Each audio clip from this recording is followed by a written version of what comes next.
қосылған 99 деп алсақ болады.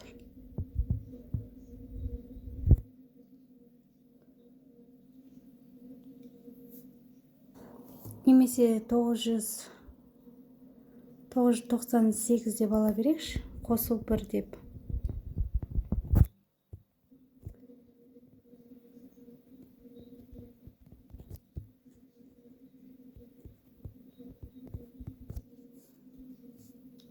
Тоғыз жүз тоқсан сегізге көбейтетін болсақ,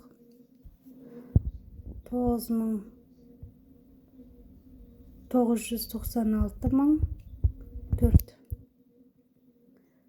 қосылған 998 қосылған 998 қосылған 1.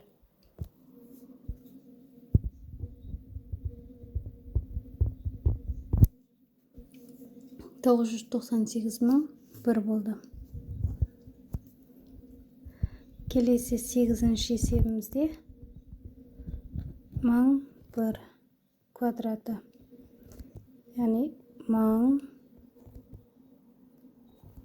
қосылған 1 деп алайық. Сонда 1000 қосу 1, 1000 қосу 1. 1000 мен 1000-ды көбейтсек 1-ді жазып, 6 нөлді береміз, сонда 1 миллион береді. Болады.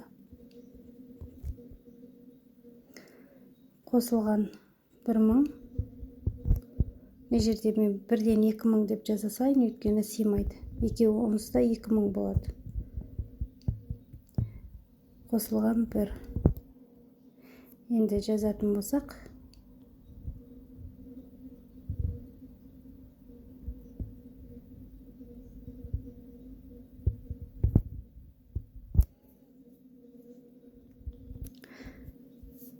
1.000.001 деген сан шықты.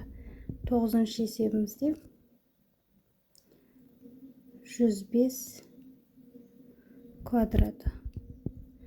Яғни 100 қосылған 5-дің квадраты.